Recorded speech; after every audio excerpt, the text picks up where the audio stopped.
Chapter number 10 of the financial playbook for Gen Z. Let's jump right in. Chapter 10, build generational wealth.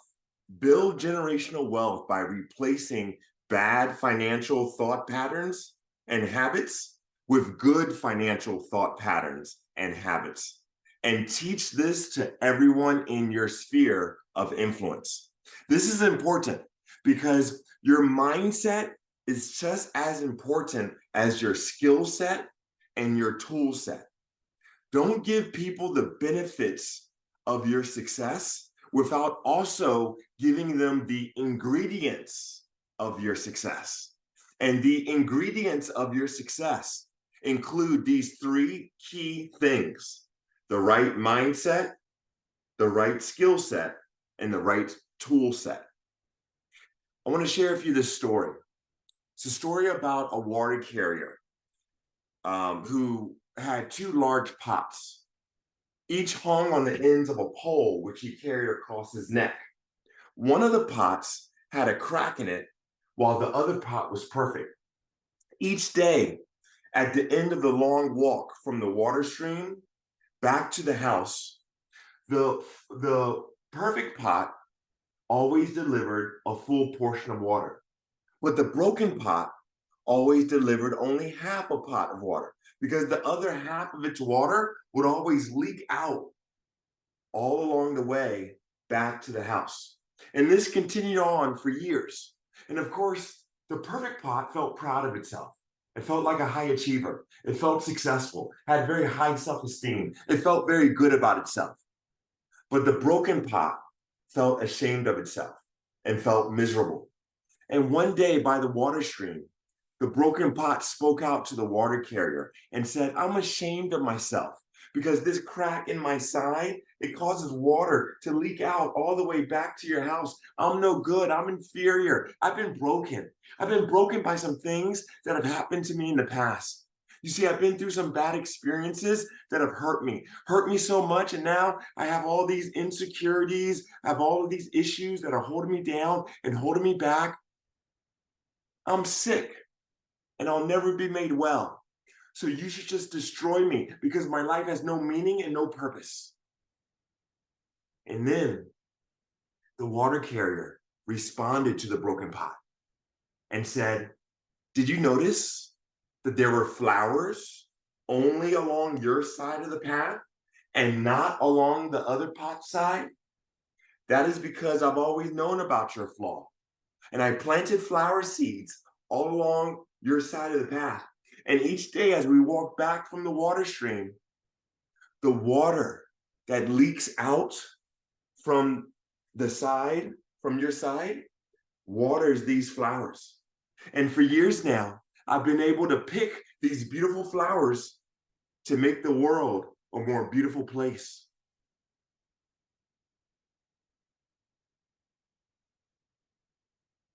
If it was not for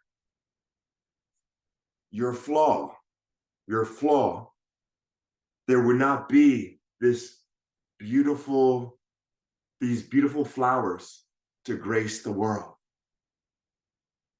I love that story because it's a reminder to us that even the cracks in our lives are there for a reason.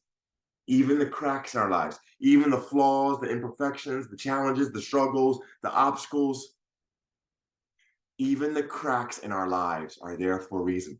Everything happens for a reason. Although often we don't understand what that reason is as we're going through the process. But one day, we will be able to look back and clearly understand that it was all part of a beautiful plan. One day we will be able to look back and see the bigger picture. And there's always a bigger picture. There's always a bigger picture. Everything that goes on in our life, it's all part of a bigger picture.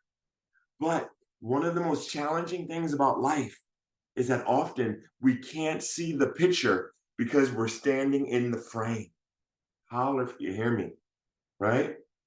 One of the most challenging things about life is that we can't see the picture because we're standing in the frame. But one day, we will be able to look back and see the bigger picture. And the bigger picture is a beautiful picture.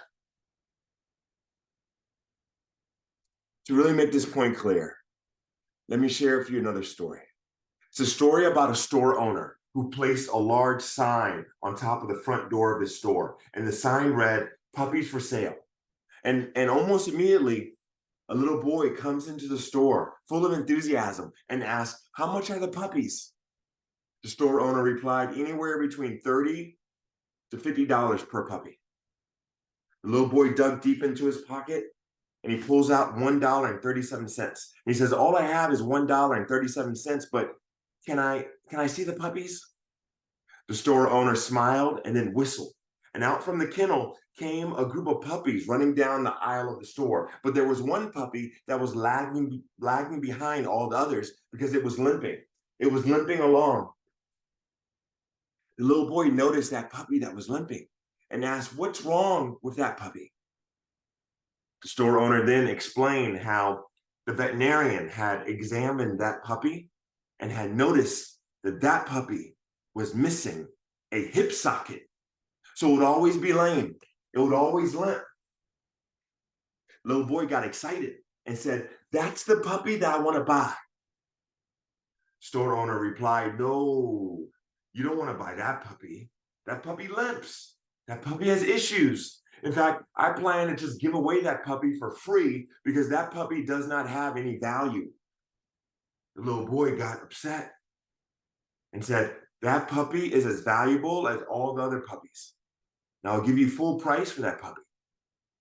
I'll pay you $1.37 now, and I'll pay you 50 cents each week until that puppy's fully paid for."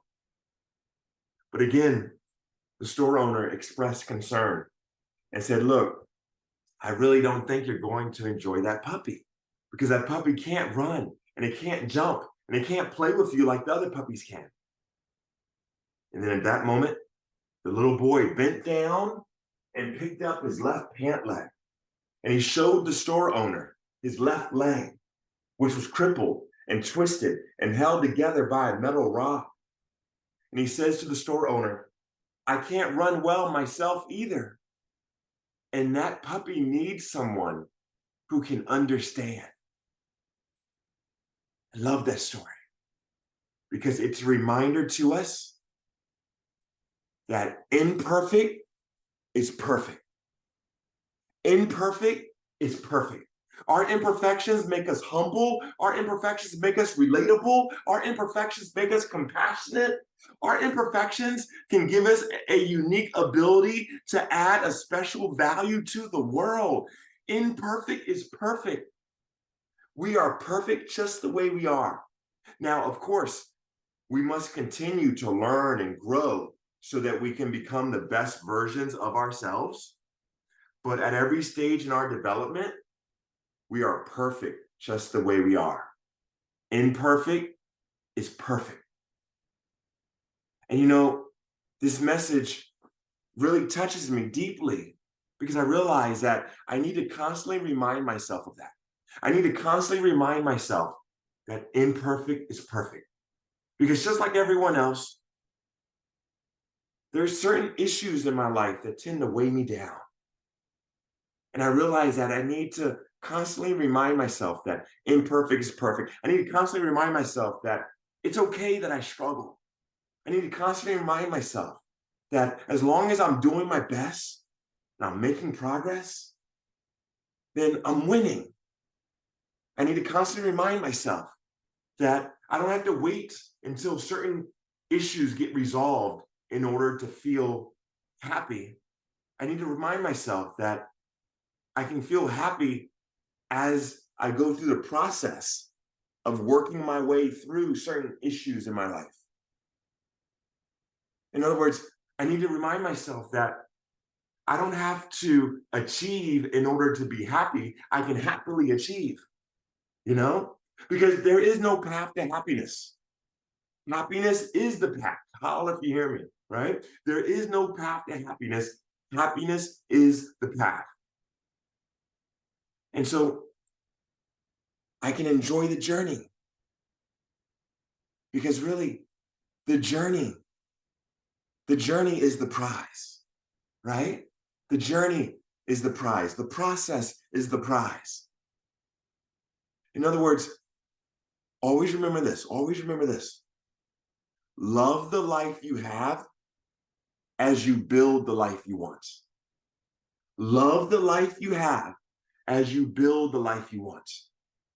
And what I'm saying is this: we can be truly content without being complacent, right?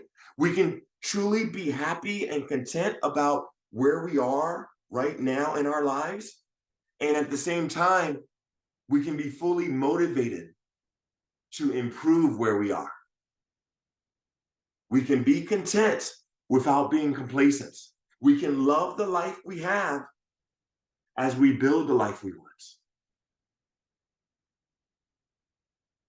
You know, these are the type of things, the type of lessons, the type of values that we need to teach, right?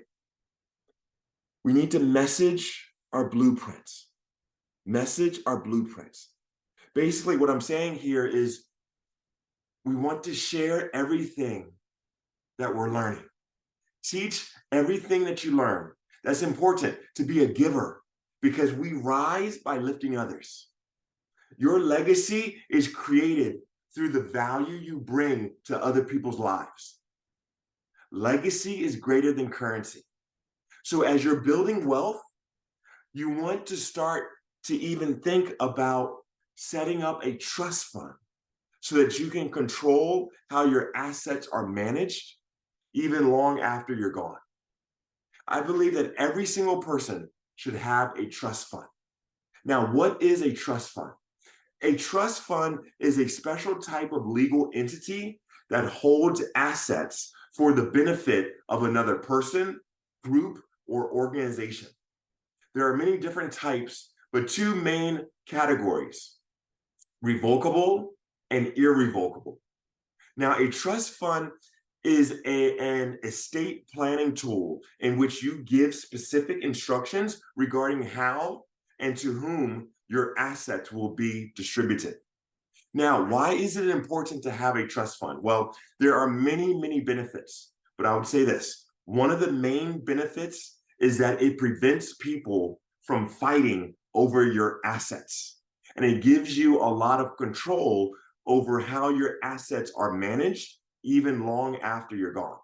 Now, how do you set up a trust fund? Well, I'm going to give you a very brief overview. Number one, you have to clarify your vision, goals, and intentions for your trust fund. Number two, choose the type of trust fund you want to establish. Number three, determine the terms of your trust fund.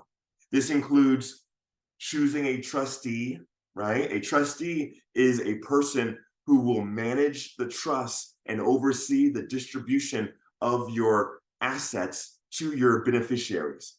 Depending on the type of trust you create, you can choose to name yourself as the trustee. This lets you manage and control trust assets during your lifetime. However, doing this means you'll need to appoint a successor trustee to take over the role after you die or can no longer serve.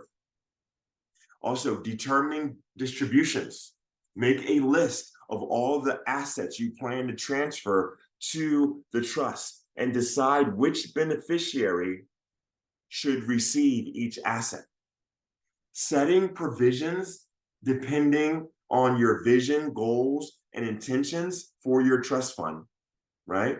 Make sure that your trust documents clearly explain how you want your assets to be managed and distributed. There are other decisions you'll need to make. And those other decisions depend on the type of trust you create and your state's requirements, right? Now, also create your trust documents, right? In many states, this involves signing your trust document in the presence of two witnesses who should also sign. And depending on your state's requirements, you may also need to have your trust documents notarized and registered with your county. Also, transfer assets into your trust fund. For example, to transfer a house into a trust, you'll need to execute a new deed with the trust listed as the owner. And to transfer ownership of a bank account, you'll need to contact the bank to make that transfer. Now, side note, all of this is educational purposes only, right? Please do not consider this to be legal, tax, or financial advice. This is just for educational purposes, right? Now, chapter summary. Don't give people the benefits of your success without also giving them the ingredients of your success. Action item: write down some of the bad thought patterns you experienced and write down the good thought patterns with which you would like to replace the bad ones. Also, create a trust fund. Discussion questions. Why is generational wealth important? Another question. What are some bad thought patterns you have replaced with good thought patterns? Quiz. 2 quiz questions. Number 1, how do you build generational wealth? And number 2, how do you create a trust fund?